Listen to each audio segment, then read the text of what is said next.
Qabilah, dinisbahkan kepada nama Qabilah. Jadi fasa kehidupan Nabi dua, dan kita dah sampai pada fasa kedua kehidupan Rasulullah, iaitulah di Madinah. Di Madinah.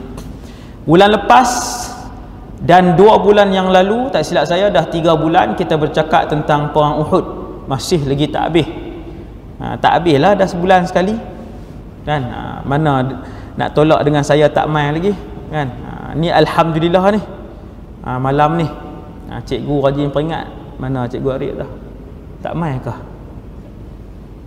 Satgi on the way no. Okey. Dia yang peringat.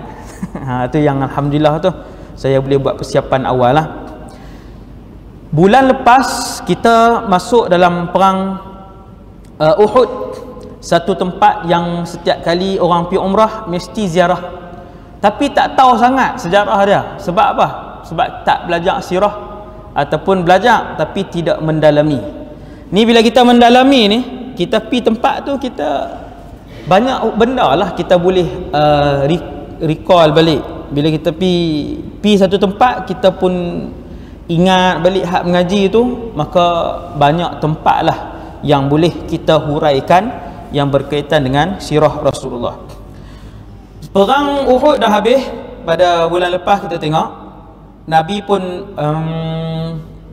dah turun dan mengumpulkan jasad-jasad para syuhada. Dan dalam perang Uhud, seperti yang kita tahu, pusingan kedua orang Islam tewas.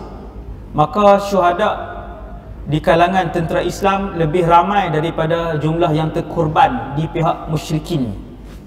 Di pihak orang Islam, syuhada lebih kurang 70 orang. Ramai sahabat yang meninggal, sahabat-sahabat hebat ramai yang meninggal. Antaranya Hamzah, Sayyidina Hamzah, Mus'ab bin Umair, Julaibib. Ini sahabat-sahabat yang Ziyad ibn Sakan, sahabat-sahabat yang besar dalam kehidupan Rasulullah yang syahid dalam perang Uhud. Kita tengok setelah Nabi turun, Nabi pun arahkan para sahabat kumpul syuhada-syuhada yang duduk di tempat-tempat yang berasingan.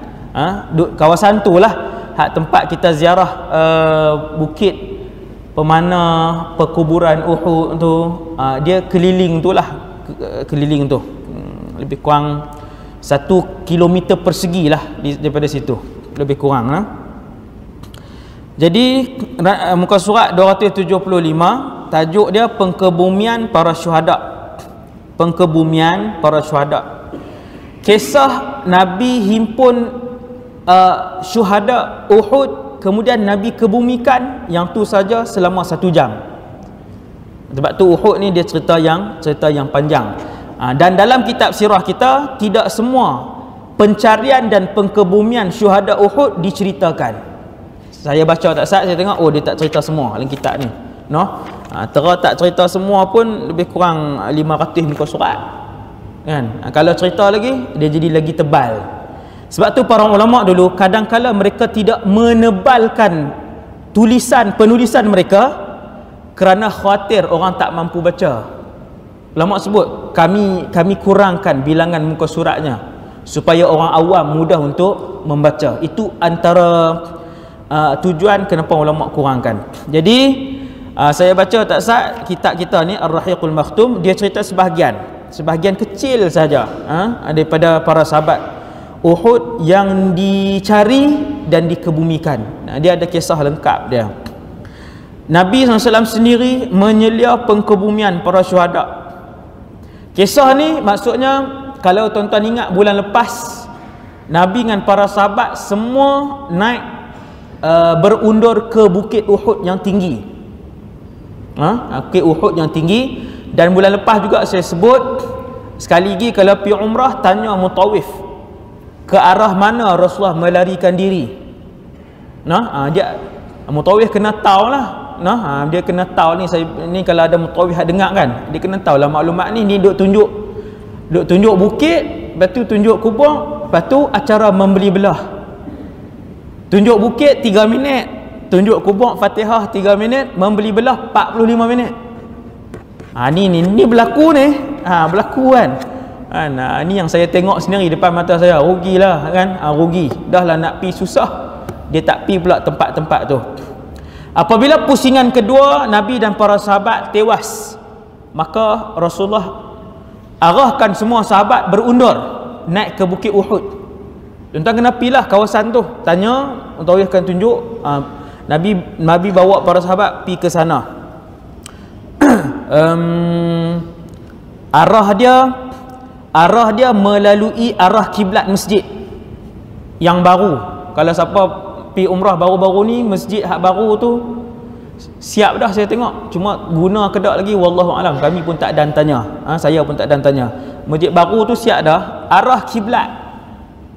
Macam masjid ni arah ni, dia kena lalu depan tu untuk pi ke kawasan yang Nabi bawa para sahabat berundur.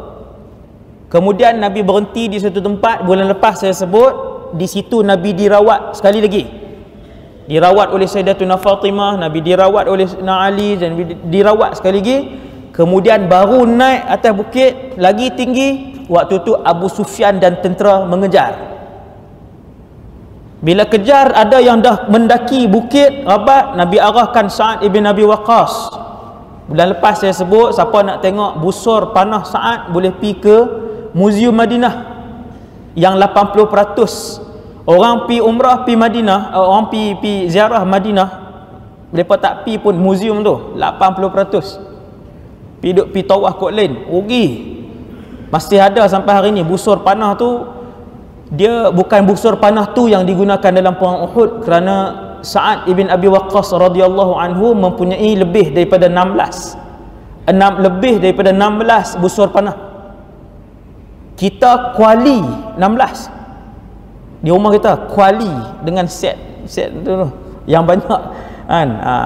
Depend on bagaimana hidup kita lah kan. Para sahabat hidup dia banyak jihad, maka banyak lah tu. Ada orang road mancing 16, itulah road perjuangan hidup dia. Jangan jenuh ustaz, tak boleh ada hobi macam tu. Bukan tak boleh ada hobi, boleh, tetapi seorang manusia dia akan menghimpunkan benda yang membuatkan dia suka.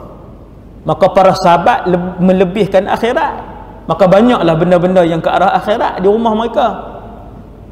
Seperti alat-alat perang untuk disediakan dalam jihad, dalam ghazwah. Macam itulah tuan-tuan. Jadi Nabi pun arah waktu musyrikin duk tengah rabat nak ligan tu, nak pi lari mana lagi, maka Nabi pun arah Sa'ad ibn Abi Waqqas, dan dia panah. Setiap kali dia melepaskan anak panah itu tepat kena kepada musuh. Akhirnya musuh ingat anak panah banyak. Dah Sa'ad duk tarik, padahal antara anak panah yang Sa'ad guna tu bucu pun tak ada dah, mata tak ada dah, besi je. Besi, tapi besi panah lah kan, di hujung tu tak ada lah. Jadi bila kena musuh ingat anak panah banyak lagi, akhirnya mereka turun. Itu taktik, itu teknik. Dan Nabi yang mengarahkan untuk Sa'ad bin Abi Waqqas meneruskan memanah. Walaupun Sa'ad kata, ya Rasulullah, kena ke? Ya Rasulullah, anak panah tak ada dah. Nabi kata, panah, irmi fidaka abi wa ummi. Nabi kata, wahai Sa'ad, teruskan memanah. Berkat turut arahan Nabi, musyrikin Quraisy yang berapa puluh orang yang sedang mendaki dan mengejar Rasulullah dan para sahabat tadi, mereka rasa takut dan berasa anak panah banyak ni, bahaya ni. Dahlah setiap kali lepas kena, akhirnya turun. Kemudian habis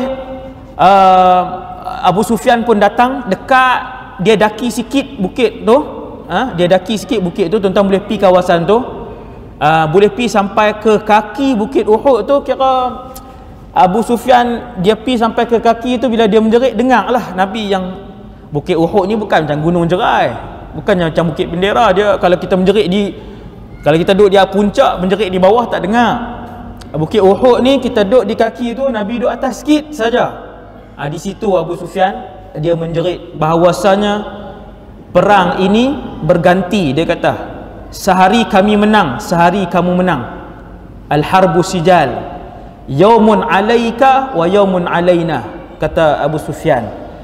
Dia pi beritahu yang tu, dan diakhiri dengan laungan daripada Umar bin Al-Khattab radhiyallahu anhu, Allahu maulana wala maula lakum. Allah pembela, penyelamat dan pelindung kami, dan tiada Allah bagi kalian. Maksudnya kalian tak ada pembela dan juga penyelamat. Lepas habis duk lawan cakap tu, Abu Sufyan pun balik, dan dia ajak tentera dia yang berapa ribu tadi ni, yang 3,000 tadi, yang hanya mati di kalangan musyrikin ketika itu sama ada 22 orang ataupun satu riwayat lagi 37 orang. Dua aja riwayat kan. Riwayat satu lagi 20 lebih sikit saja. Yang lain semua okey. Dia pun balik. Okey. Kemudian bila semua Abu Sufyan bawa balik, Abu Sufyan ialah panglima turus 1 dalam peperangan Uhud di pihak musyrikin. Nabi pun turun. Nabi pun arah panggil semua pula dah. Himpunkan semua syuhada. Sahabat pun pergi cari. Dia ada kisah panjang kisah dia. Nabi sebut nama siapa, lepas tu apa jadi pada sahabat A, pada sahabat B, pada sahabat C, pada sahabat D, pada sahabat E, F, G. Siapa orang tu? Dia ada part dia. Ada part dia. Antaranya ialah seorang yang baru hari itu masuk Islam. Baru hari itu masuk Islam, kemudian mati syahid dalam perang Uhud. Semalam masih kafir, kemudian masuk Islam, dan hari itu mati syahid. Untungnya dia. Nabi kata dia ni ahli syurga, walam yasjud lillahi qat, dalam keadaan belum pernah sujud walaupun sekali. Subhanallah. Untung tak tahulah. Bancaklah dan banyak lagi. Kemudian bila dah himpun, Nabi SAW menyebutkan bahawasanya mereka-mereka yang mati syahid dengan darah yang berlumuran di wajah-wajah dan tubuh badan mereka akan menjadi saksi bahawasanya mereka telah berjuang di jalan Allah, dan mereka akan bangkit di padang mahsyar kelak dengan maqam dan dalam kumpulan syuhada yang akan diketuai oleh Hamzah bin Abdul Muttalib sebagai sayyidus syuhada, penghulu kepada semua syuhada di kalangan umat Nabi Muhammad sallallahu alaihi wasallam. Darah mereka akan kekal sehinggalah mereka dibangkitkan di padang mahsyar, seolah-olah baru hari itu mereka terkorban di jalan Allah, dan keseluruhan darah itu akan mengeluarkan wangi-wangian semerbak kasturi, kata Nabi sallallahu alaihi wasallam. Sebab tu orang mati syahid mereka tidak dimandikan. Kemudian kerana apa? Sebab ni darah-darah tu akan dialirkan semula oleh Allah Subhanahu Wa Taala. Hak darah yang kalau kita orang biasa dia lekat ni, darah ni lepas tu kering. Darah syuhada bila bangun di padang mahsyar kita nampak ia masih panas. Darah syuhada tu masih panas. Di Syria ada seorang rasul yang dikebumikan, nama dia Nabi Yahya. Saya tak mau cerita panjang lah, sekali jadi panjang pula yang tu. Syria ni dia apa, bila sebut pasal Syria ni dia jadi sedih hari ni kan, dengan suasana yang menimpa bumi Syam. Bumi Syam. Syria ada seorang rasul dikebumikan, nama dia Nabi Yahya. Kepalanya dikebumikan di sebuah negeri di Syria, nama negeri itu Damsyik, terkenal lah. Damsyik ibu negara. Dan kepala Nabi Yahya yang dipotong oleh orang Yahudi dulu ni, kena potong. Rasul hebat tu kena potong. Subhanallah, memang ajaib lah perjuangan para rasul. Dipotong kepala, ditanam di situ. Ada satu kurun mereka terpaksa mengalihkan kubur itu. Sekarang ni dalam masjid lah.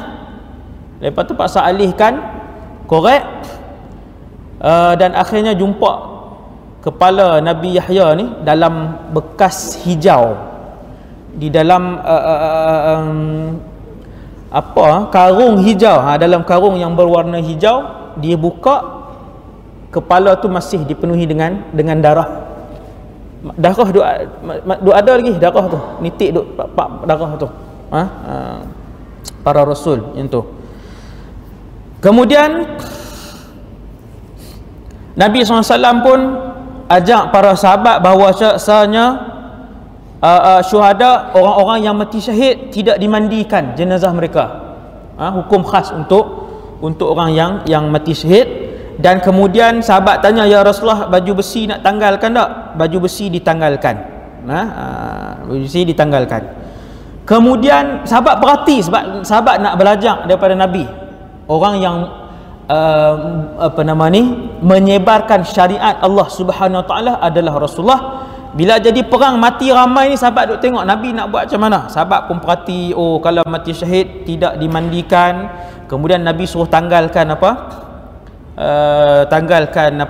baju besi, topi besi dan sebagainya.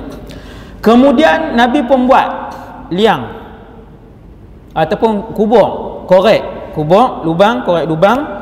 Kemudian ada lubang yang Nabi letakkan seorang, ada lubang kubur Nabi letakkan 2, ada lubang kubur Nabi letakkan 3. Di atas bermacam-macam alasan. Yang mana sahabat korek dah siap, okey Nabi tak seorang. Ada sahabat ada lubang dah siap, Nabi pun tengok lubang ni besar, Nabi pun panggil. Nabi kata, angkat jenazah syahid fulan dan jenazah syahid fulan. Sahabat tanya, ya Rasulullah, kenapa fulan dan fulan? Kerana mereka berdua sangat rapat ketika hidup di dunia dulu. Ada banyak faktor. Nabi pun buh dalam tu. Dan ada satu masa lubang yang dikorek oleh para sahabat sangat besar. Nabi kata, di sini kita letakkan 3. Sahabat pun angkat 3 jenazah syuhada. Kemudian Nabi pun tanya, man ahfazuhum li kitabillah? Siapakah yang paling banyak di kalangan mereka yang menghafal Al-Quran? Ini kemuliaan. Yang ini kemuliaan penghafaz Al-Quran. Nak dahulukan siapa? Yang tu yang paling mulia. Maka sahabat Nabi ajak para sahabat, kemuliaan di sisi Allah bukan siapa yang KWSP dia paling tinggi. Nabi tak tanya hak tu. Ni 200. Hak ni 300,500 ya Rasulullah. Hak tak, hak 350,000 dulu. Nabi akan tanya, man ahfazuhum li kitabillah? Antara 3 ni siapa yang lebih banyak menghafal kalamullah? Sahabat pun tunjuk, yang ni ya Rasulullah, yang ni. Dia hafal banyak. Nabi kita masukkan dia. Masukkan dia terlebih dahulu. Subhanallah. Orang-orang yang menghafaz Al-Quran ataupun yang hidup dengan Al-Quran. Kalau tak boleh hafal Quran pun, yang hidup dengan Al-Quran, setiap hari baca Quran, rindu dengan Quran, tengok Quran pun dah seronok dah. Mereka ini akan digelar di padang mahsyar sebagai ayalullah, iaitulah ahli keluarga Allah Subhanahu Wa Taala. Tuan-tuan nak cari mana lagi kumpulan yang lebih mulia dan lebih rapat dengan Allah Subhanahu Wa Taala di mahsyar. Bila Allah Ta'ala tanya, di mana ahli keluarga aku? Bukan anak Allah lah. Di mana ahli keluarga ni, kata para ulama, Allah sebut ni untuk memahamkan kepada kita, nak tunjuk kata Tuhan sayang sungguh dengan orang yang rapat dan menghidupkan kalam Allah di atas muka bumi. Sebab tu kita ni nak jadi Nabi, tak jadi Nabi dah lah. Nak mati syahid, nak perang tang mana? Kelih dalam rumah banyak. Bukan perang, kelih dalam rumah. Tu nak masuk syurga kot mana? Antara jalannya ialah mencintai Al-Quran, membaca Al-Quran, melihat Al-Quran dengan banyak, melihat, dan juga yang paling tinggi sekali ialah memahami dan menghafaz Al-Quran. Kemudian Nabi arahkan sahabat untuk kebumikan Abdullah bin Amr dan Amr bin Jamuh. 2 sahabat ni, dua-dua mati syahid. Tak dalam satu lubang kubur. Sahabat tanya, ya Rasulullah, kenapa hak ni 2 orang ni? Kenapa Nabi spesifikkan? Nabi kata mereka ni rapat antara satu sama lain. Tak sekali lah. Tak sekali. Nah, itu kalau ramai lah tuan. Kemudian jangan saja-saja pula kawan rapat meninggal kan, lepas minggu kawan dia meninggal. Kita kata berdasarkan hadis bulan lepas, kita pergi korek tang tu juga hak kawan dia tu. Jangan istimbat ikut suka hati. Ni peristiwa ni jadi sebab yang wafat tu, yang mati syahid tu ramai, bilangan dia ramai. Kemudian Nabi pun suruh cari Hanzalah. Hak ni terkenal lah, Hanzalah ni siap ada nasyid lagi. Kumpulan apa pun tak tahu. Hanzalah apa dia? Tahu nasyid dia? Hanzalah tu. Hanzalah ghasilul malaikah. Yang tak pernah dengar lah nasyid tu sekali. Pasal apa sampai mereka buat nasyid? Hanzalah ni nama seorang sahabat yang mati syahid dalam perang Uhud setelah baru sehari ataupun 2 hari, kita kata dalam beberapa hari mendirikan rumah tangga. Anak terona, remaja anak terona. Hanzalah ni apabila Nabi isytiharkan Uhud, dia pun pi, kemudian perang, kemudian syahid. Tak sempat untuk mandi janabah. Macam mana sampai boleh tahu ni? Kerana ketika para sahabat mencari jenazah Hanzalah, mereka menjumpai jenazah Hanzalah di satu sudut yang agak jauh.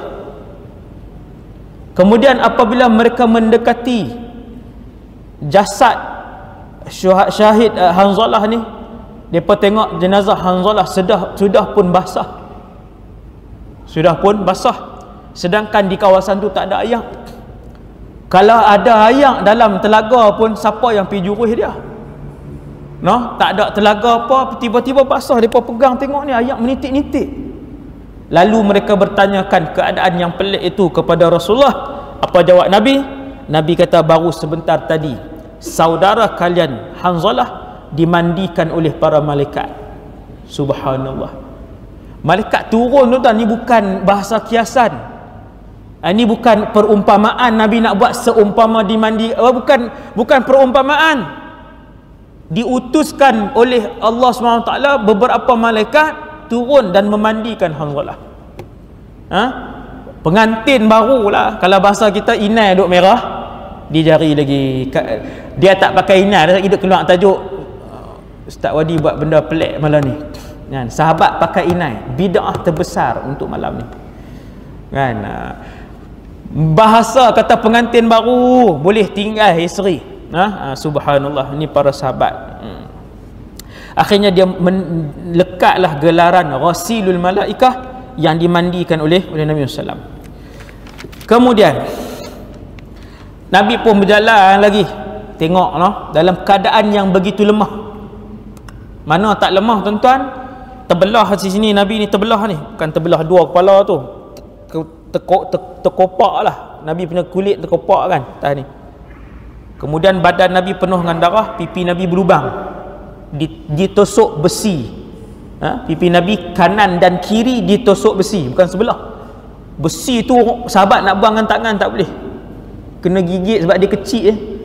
Gigit kepala besi yang terbenam tu, tarik keluar, ni darah penuh ni. Dalam keadaan macam tu pun Nabi tetap bangun, berjalan melihat para sahabat yang sempat lah, sebab sahabat dibahagikan oleh Rasulullah. Kamu cari ni, kamu cari sahabat ni yang syahid, kamu cari ni. Nabi pun duduk tengah-tengah berjalan, akhirnya sampai kepada jenazah syahid bapa saudara yang sangat Nabi sayang, yang banyak menolong Nabi, banyak membantu menyebarkan Islam, iaitu Hamzah bin Abdul Muttalib, yang dikelar-kelar. Sehingga kan kalaulah ahli keluarga Rasulullah tak pernah melihat tanda di badan Hamzah, kan kerana tanda yang ada pada badan Hamzah, nescaya kami tak kenal itu Hamzah. Mereka punya buat di muka dia. Sebab mereka dendamlah kepada Hamzah ni. Sebab dalam peperangan pada tahun 2 Hijrah, Hamzah membunuh ramai menteri-menteri kanan Quraisy. Dia bunuh ramai menteri kanan Quraisy, antaranya dua beradik tu, dua-dua mati. Kemudian datanglah Safiyah mak menakan Nabi. Ingatlah Safiyah ni antara nama ibu saudara Nabi yang Islam. Mak menakan Nabi 6 orang, pak menakan Nabi 10. Ini yang belah ayah. Pak menakan Nabi 9 lah, minta maaf, 9 termasuk dengan Abdullah ayah Nabi, jadi 10 lelaki. Yang perempuan mak menakan Nabi ada 6 orang, antaranya Safiyah. Jadi waktu Nabi duk tengok Sayyidina Hamzah ni, pak menakan dia, datang Safiyah. Safiyah ni siapa? Kakak Hamzah lah, ataupun adik perempuan Sayyidina Hamzah. Maka Nabi pun waktu dia tengok Safiyah dah dekat dah dengan jasad Hamzah yang masih lagi terbaring ni, Nabi kata, Zubair, halang Safiyah, kalau bahasa kita, jangan bagi maklum mai, pegang maklum duk tang tu, jangan bagi maklum mai Zubair. Pasal apa? Sebab kesan toresan, kesan potong yang dibuat kepada Sayyidina Hamzah sangatlah teruk. Akhirnya Safiyah radhiyallahu anha tetap datang juga, dia nak tengok juga abang dia, abang ataupun adik dia. Kata para sahabat, kami belum pernah melihat Rasulullah sallallahu alaihi wasallam menangis tersangat amat ataupun teramat esak. Antara tempat Nabi menangis yang sangat esak ialah di hadapan jasad Sayyidina Hamzah bin Abdul Muttalib, tapi tak sampai berguling tak sampai mengoyakkan baju, dan tak sampai meratap menyalahkan takdir. Tidak, bunyi tangisan tu kuat, air mata sambil Nabi menutupkan. Tempat kedua antara Nabi menangis teresak-esak ialah apabila Nabi menziarahi pusara ibunya. Ibu tuan, ibu yang melahirkan Rasulullah, kemudian Nabi dipisahkan daripada ibunya, bukan cara sengaja nak menyiksa Nabi pisah tu. Adat orang Mekah ketika tu, bayi lelaki dihantar ke kampung, belajar tunggang kuda, belajar mengembala, belajar cucuk tanam, belajar hidup kampung yang keras. Jadi Nabi terpisah lagi dengan mak, balik berapa bulan duduk dengan mak, umur 6 tahun tu, kemudian ibu Nabi meninggal. Maka kata para sahabat, di antara tempat yang Nabi akan menangis teresak-esak ialah apabila kami melihat Nabi singgah di pusara ibunya. Nabi akan duduk, angkat kaki tu, dia akan tutup muka kan, macam tu. Sallallahu alaihi wasallam yang kaya dengan rahmat. Kemudian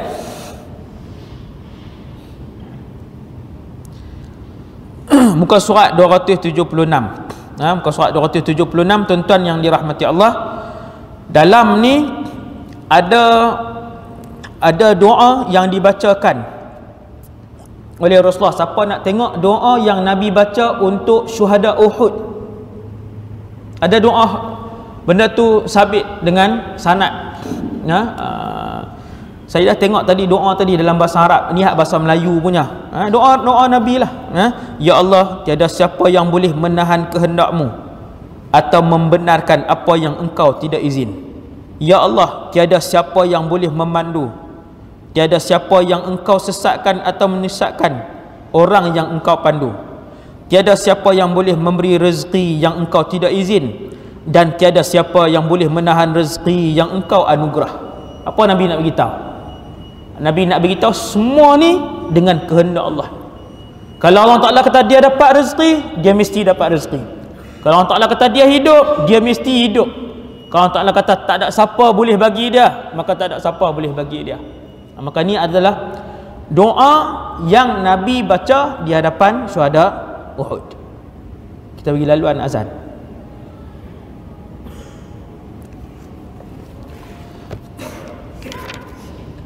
Kita bagi laluan azan, kemudian kita sambung 10 minit, InsyaAllah. Bismillah.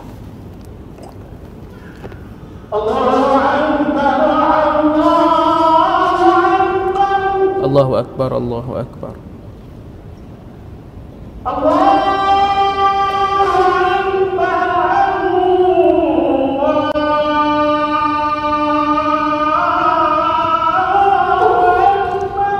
Allahu akbar, Allahu akbar.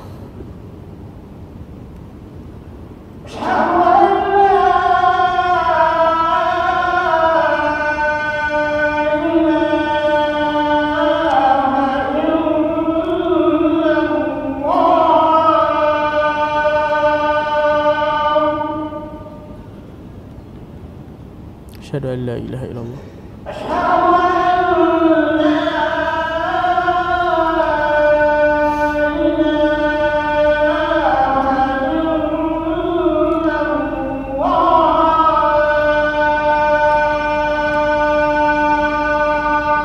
Asyhadu an la ilaha illallah.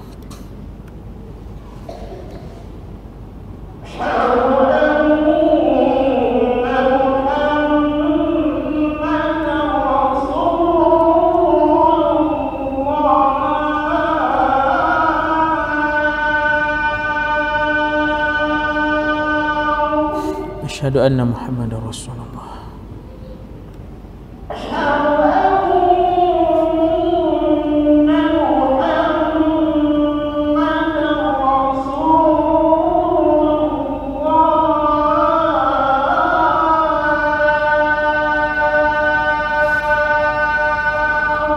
Asyhadu anna Muhammadar Rasulullah.